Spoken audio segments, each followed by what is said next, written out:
Good day, this is the AVP project of Group 1. In our group, we'll be now discussing visual grammar, how to communicate without words. Before we start, let's define first what visual grammar is. From Christian Leborg's book, from the preface of the book, it is said, the reason for writing a grammar of visual language is the same for any language, to define its basic elements, describe its patterns and processes, and to understand the relationship between the individual elements in the system.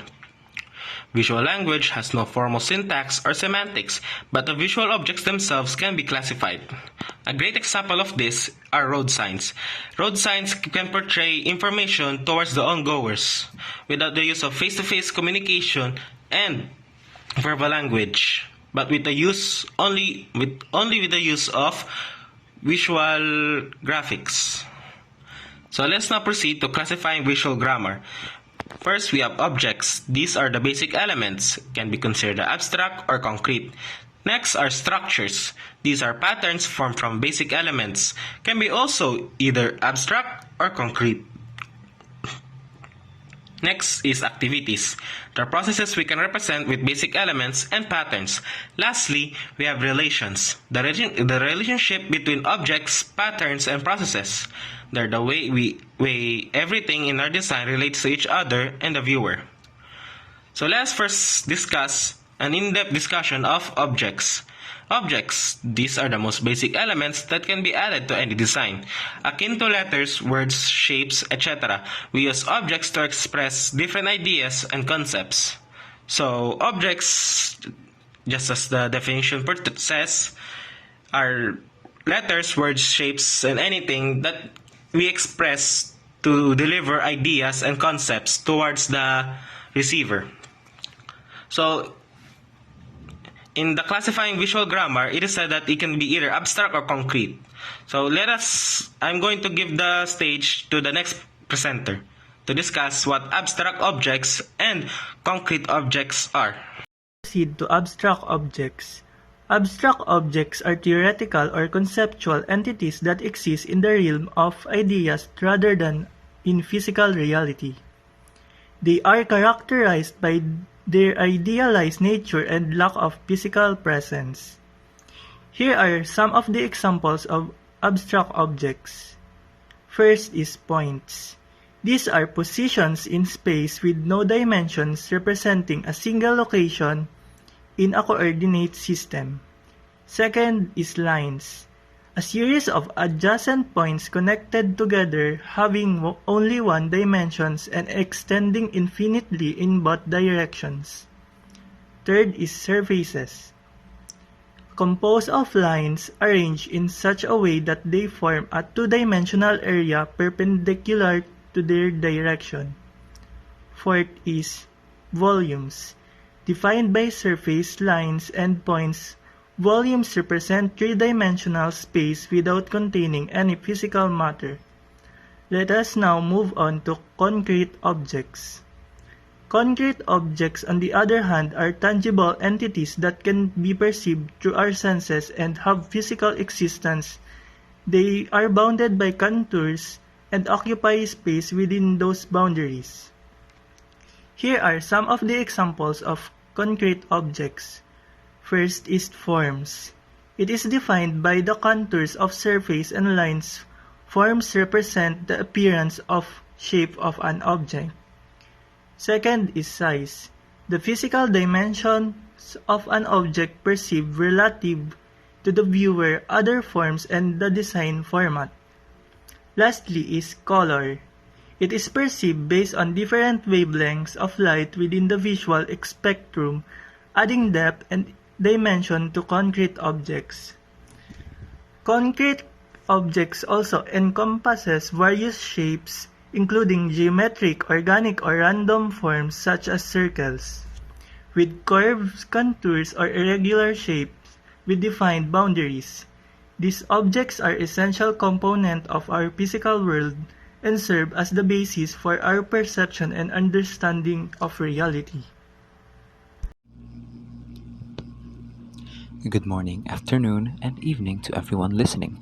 Today I will be explaining structures, specifically abstract structures, in regards to the main topic of visual grammar. What are structures? Structures. When two or more objects in relation to each other are placed together, they form a structure, and we describe these structures on what different types of patterns they form. Structures have these so-called lines that connect to the object. These lines may be visible or invisible, as structures, much like objects, can either be abstract or concrete. Now we move on to the main topic of the discussion, abstract structures. Abstract structures. When the line of the structure is invisible or inactive, this structure is considered an abstract structure. Okay, picture this in your head. Imagine there are 9 spherical objects placed symmetrically in a 3 by 3 grid, and the grid is invisible. That is an example of an abstract structure, in which the objects present in this structure are not, in any form, connected with lines.